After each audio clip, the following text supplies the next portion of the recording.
Cécile Agman, directrice générale de la COP foncière, Samia Kasmi, adjointe au maire de Nanterre, chargée de l'habitat, logement et habitat, et Clémentine Young, administratrice de la COP et représentante des habitants et des acquéreurs. Et donc, je commence par vous parce que on est super curieux, en tout cas moi, d'entendre finalement, après avoir entendu tout ce qui concerne le montage, l'objectif, pourquoi on fait ça, dans quel but vertueux, etc.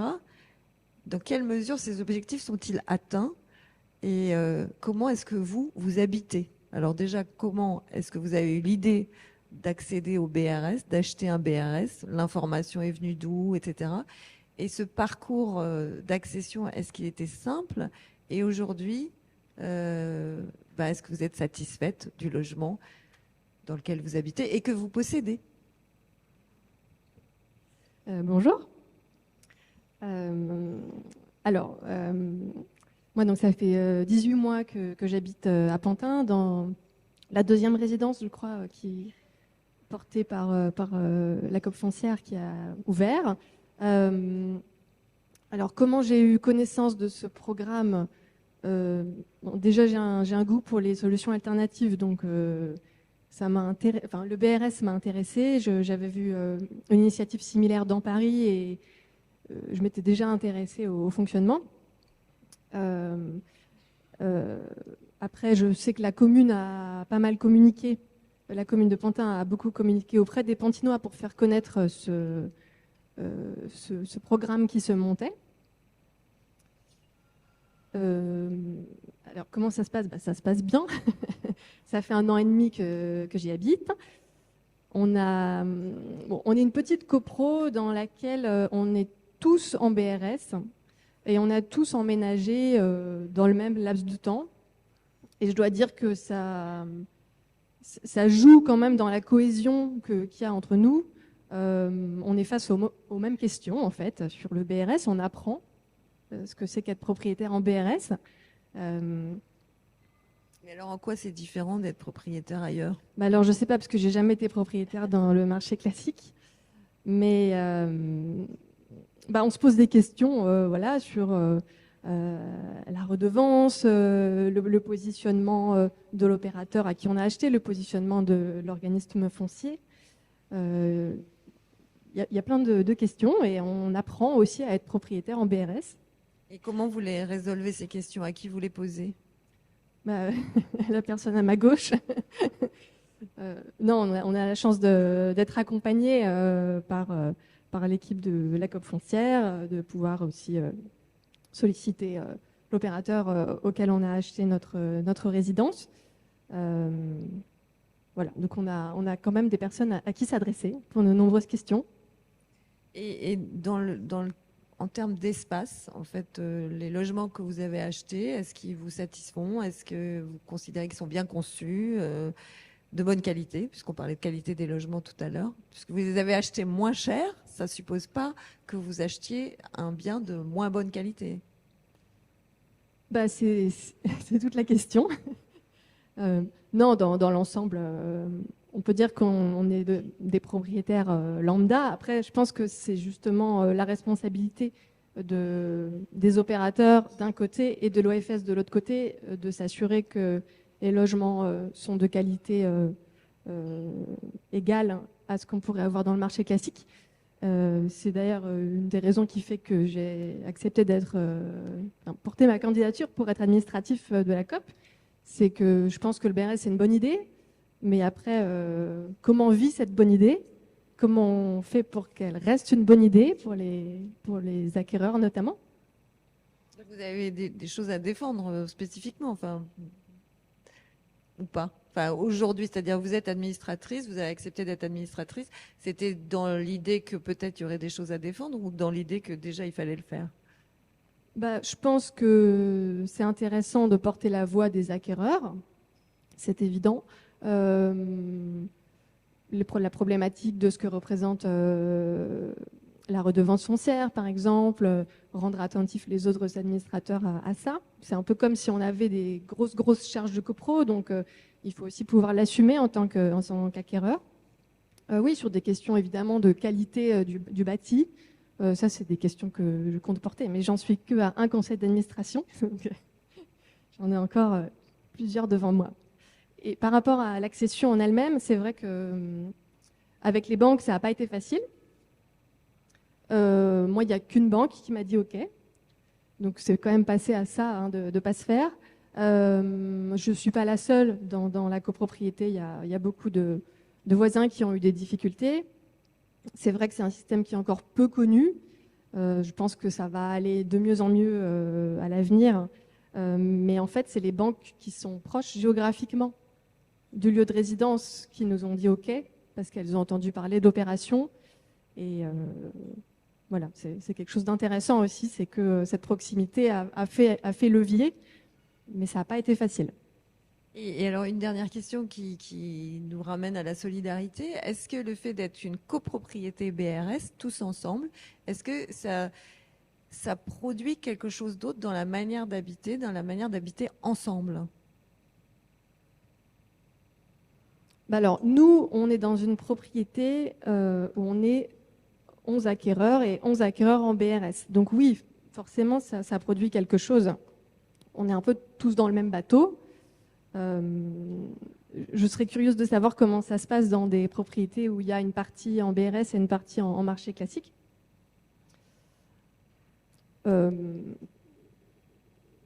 Oui, je ne sais pas, en fait, parmi nos voisins, on voit les choses différemment. Il y en a qui ont cette sensation de ne pas être propriétaire pleinement. Il y en a pour qui ce n'est pas un sujet. Moi, je suis plutôt très satisfaite en fait, de participer à un modèle différent qui soit anti-spéculatif. Ça fait aussi partie des raisons pour lesquelles je suis là. Donc pour moi, c'est une satisfaction qui l'emporte, si vous voulez. Mais pour d'autres personnes, oui, on apprend collectivement ce que c'est d'être propriétaire de cette façon. Merci beaucoup. Donc Samia Kasmi, donc à Nanterre, quelle est la politique de la ville en matière de BRS? Alors, je pourrais vous parler très très longtemps parce que c'est un sujet qui me passionne. Donc, j'ai pris quelques notes un petit peu pour synthétiser, pour être brève, parce que l'Assemblée, je pense que depuis ce matin, est présente. À Nanterre, on a une politique dynamique du logement pour toutes et pour tous, abordable. Approchez bien le micro, là comme ça, voilà. On a une politique dynamique donc du logement pour tous et pour tous abordable. Donc ça date pas d'hier, mais ça date depuis déjà d'une décennie. Donc on est là sur 17 années en fait d'accession encadrée. Et très naturellement, le produit BRS nous est apparu comme un produit adapté à notre population. Adapté à notre population, l'idée était de sortir effectivement les personnes du logement social qui pouvaient devenir propriétaires. Donc on est sur une parcours résidentiel ascendant, c'est ce qu'on préconise. Et le BRS aujourd'hui répond favorablement donc à cette attente. Et quand vous dites votre population, ça veut dire qu'il est réservé aux habitants de Nanterre? Alors, bien évidemment, notre politique, c'est de réserver prioritairement l'accession encadrée et ou le parcours résidentiel à nos habitants. Après, il est bien évidemment ouvert à un moment donné à tous, à tout public. D'abord, une communication vers Exactement. les habitants. D'accord. Oui. Et vous avez combien de programmes en cours en ce moment?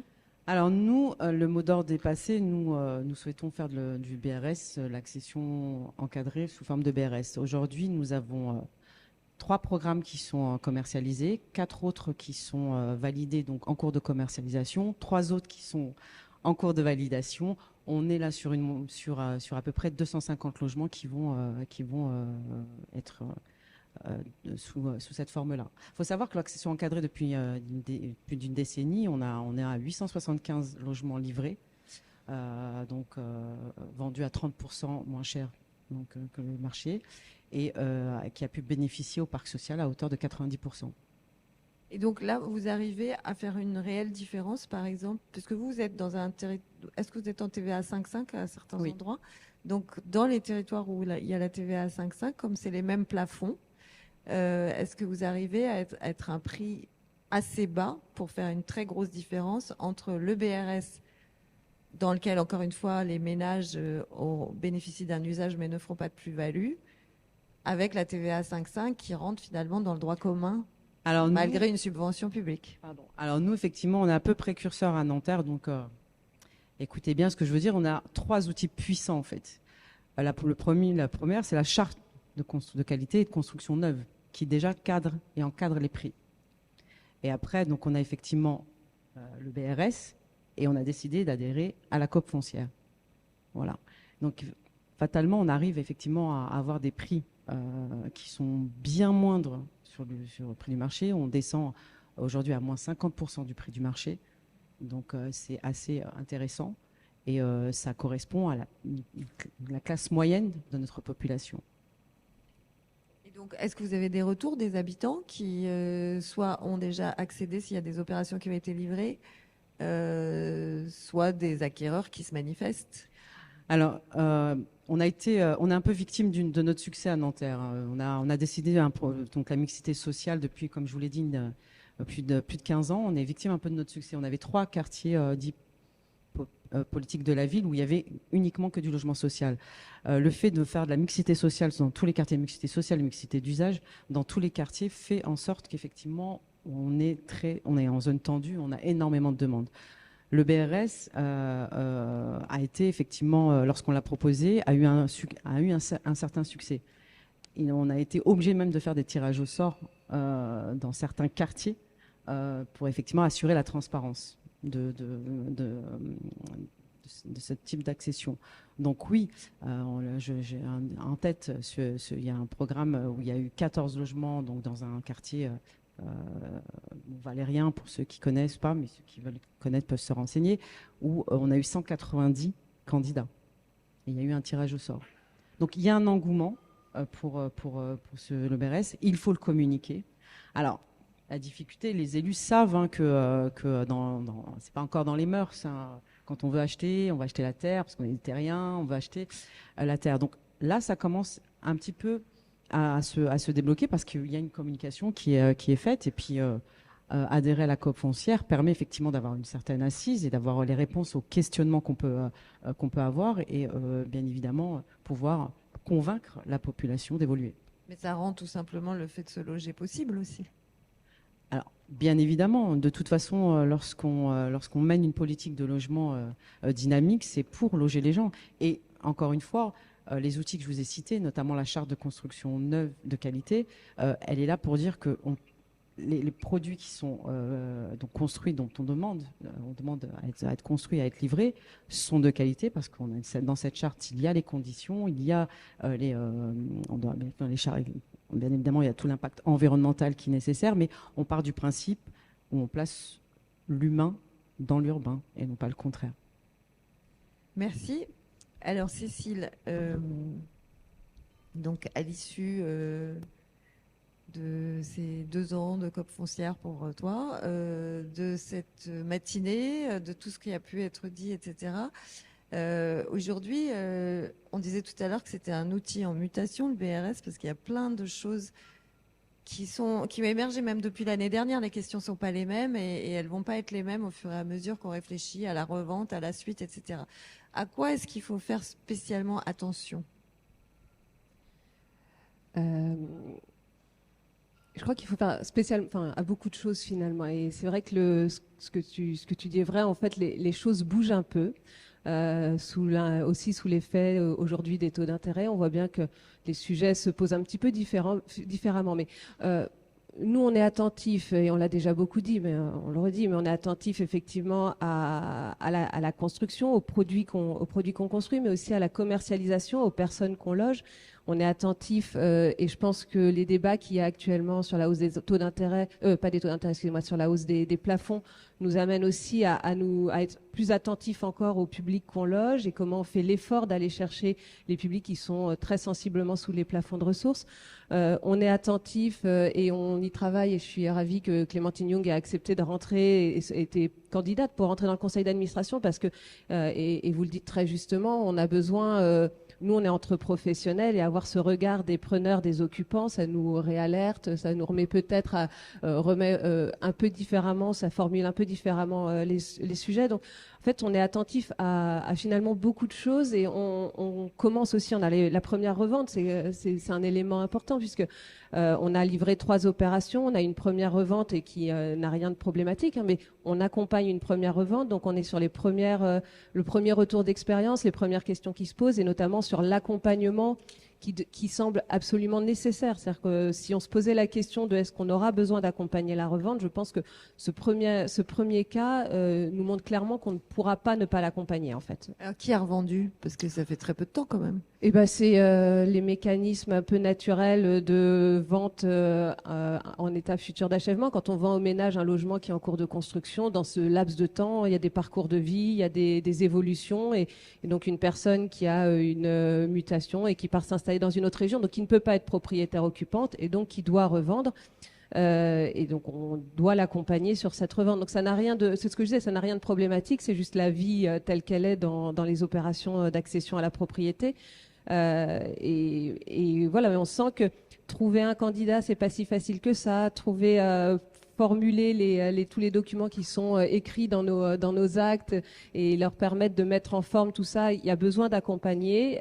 Il y a besoin d'accompagner de manière générale et d'être à minima dans une sorte de suivi un peu réponse au cas par cas. Et cette réponse au cas par cas, elle n'est pas à l'échelle du parc qu'on veut construire. C'est-à-dire que ça va bien tant qu'il y en a une. Si demain il y a 10 reventes en parallèle, on ne sait plus le gérer. Donc on voit bien qu'on a besoin de le prendre en charge, on a besoin de l'anticiper pour pouvoir le prendre en charge et continuer d'avoir une qualité d'accompagnement, une espèce de personnalisation de l'accompagnement qui soit adaptée et qui fasse que les ménages qu'on loge et qu'on accompagne, qui sont propriétaires d'un logement sur les fonciers de la COP foncière, en partant, aient eu l'impression effectivement que cette promesse d'accession sociale, accompagnée, sécurisée, elle a été tenue.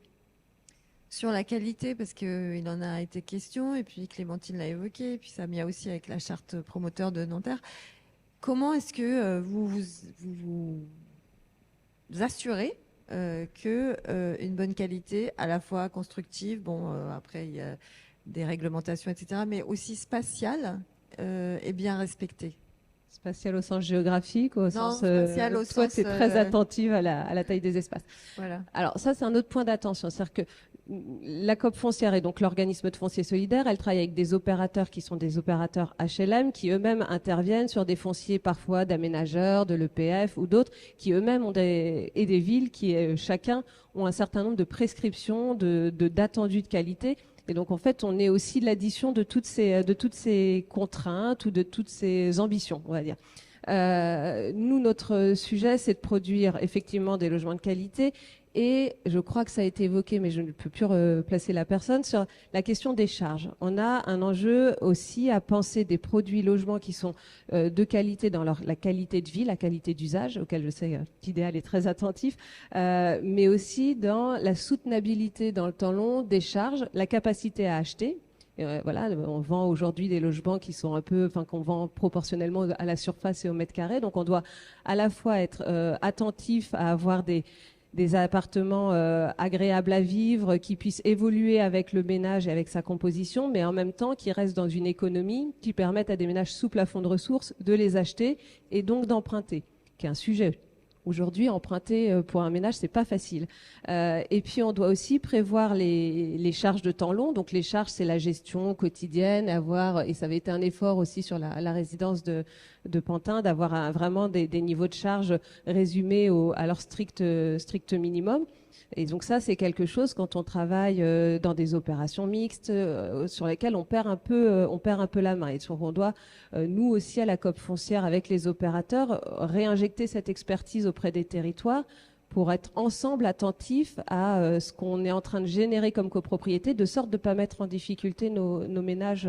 Donc la qualité, c'est à la fois une qualité d'usage, c'est une qualité de résidence, mais qui doit on doit toujours être attentif collectivement à une espèce de notion de sobriété, qui est une sobriété de coût de charge immédiat et une sobriété dans les réinvestissements nécessaires. Donc la qualité, c'est aussi la pérennité de ce qu'on construit.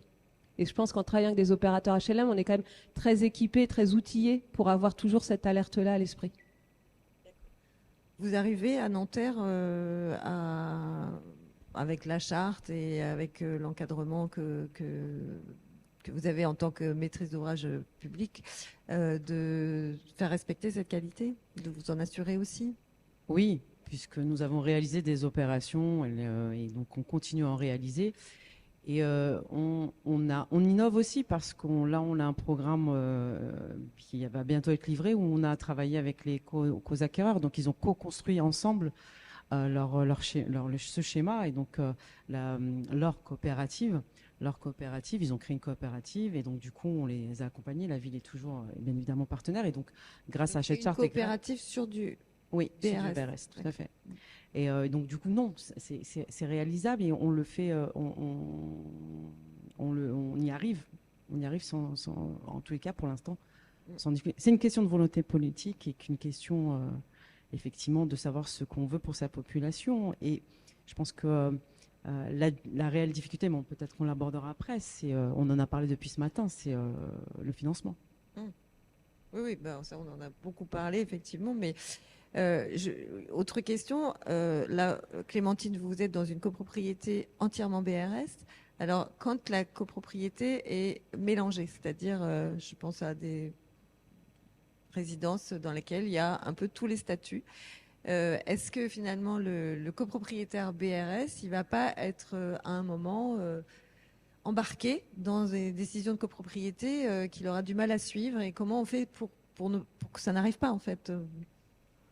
On joue un peu à la prospective là, c'est-à-dire que c'est le risque qu'on identifie, mais qu'on n'est pas très capable de qualifier, de matérialiser. Mais nous à la COP, c'est vrai qu'on est toujours attentif et on demande dès lors que ça s'oppose pas aux visions politiques et au portage politique, mais on demande toujours à avoir des copropriétés 100% BRS parce qu'il y a une promesse qui est sous-jacente au BRS, c'est qu'il y a un organisme de foncier solidaire qui est là et qui dans le temps long doit pouvoir accompagner les ménages. Donc si on est propriétaire de 10% d'une copropriété, 15%, 20%, au-delà de toutes les questions sur le montage d'opérations, sur comment on essaye d'éviter l'achat VFA, enfin tout ce sujet de la place de l'opérateur HLM dans la maîtrise d'ouvrage et dans la production du logement à l'origine, pose une question de long terme sur la gestion de la copropriété et la capacité des ménages qui seront effectivement minoritaires dans leur copropriété à suivre le rythme d'investissement de copropriétaires qui sont potentiellement un peu plus fortunés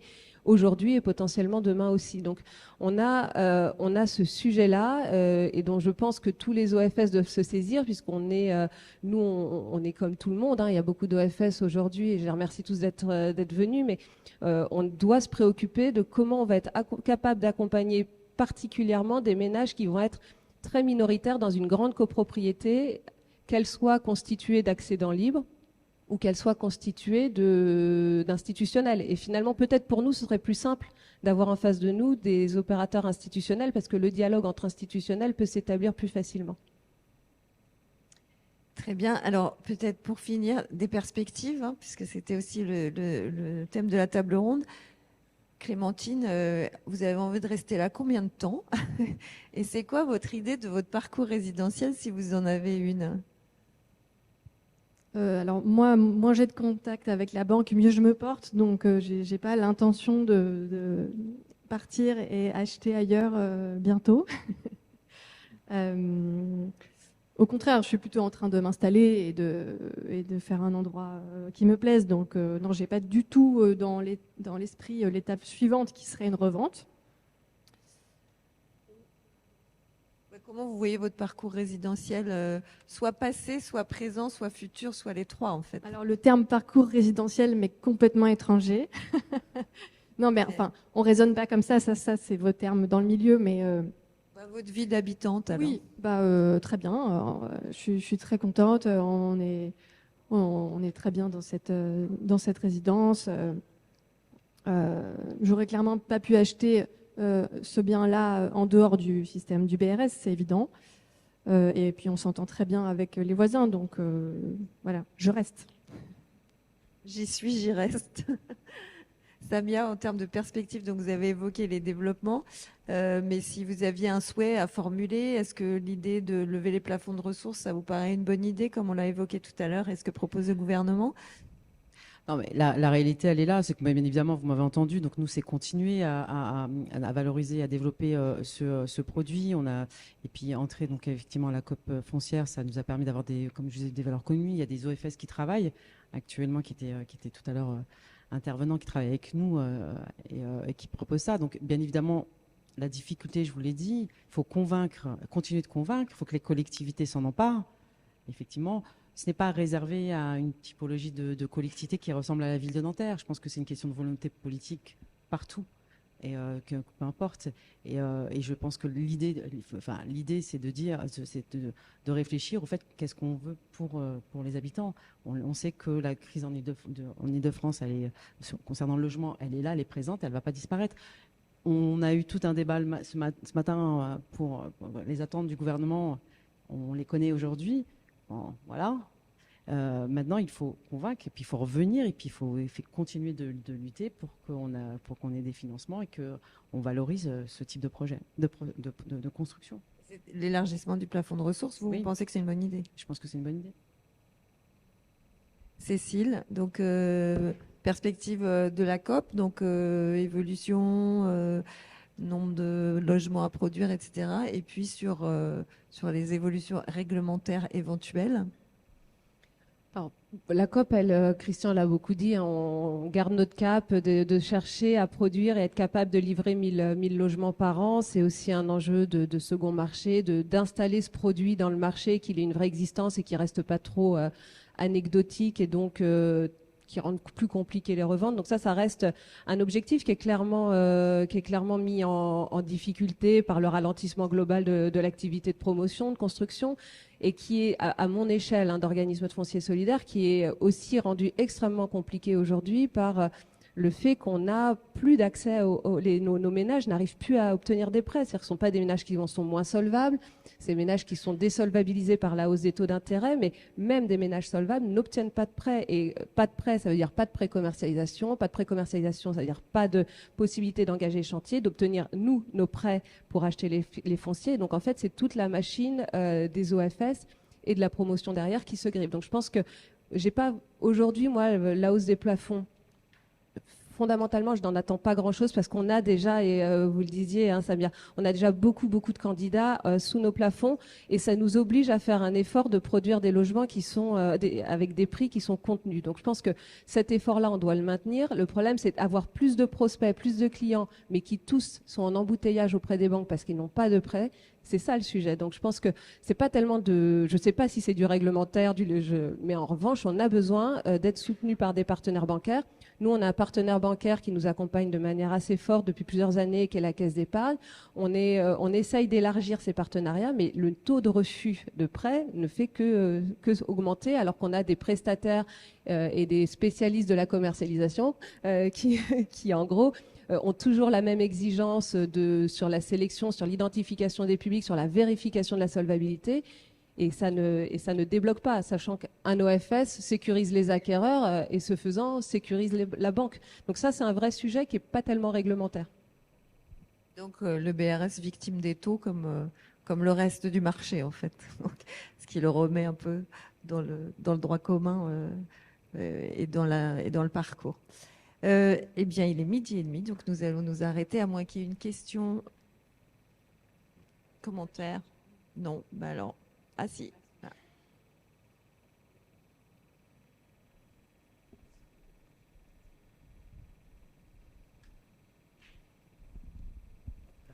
Merci. Bonjour, Olivier Erard à l'EPF Île-de-France.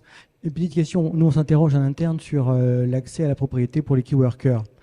Est-ce que, quand vous aurez passé la barre des 1000 logements, vous pourrez étudier quelles sont, fournir les proportions de CSP entre vos acquéreurs, savoir si vous avez plus vendu aux catégories, peut-être qu'attendaient les communes pour les loger, ou savoir si vous allez vendre plus au CSP++ ou pas, si, même s'il y a des difficultés pour le financement, si vous avez beaucoup de personnes qui arrivent avec beaucoup d'apports, par exemple, des retraités qui ont revendu avant leur appartement avec des petites retraites qu'ils peuvent acheter en BRS, etc. etc. Est-ce que ça, c'est dans vos prévisions ?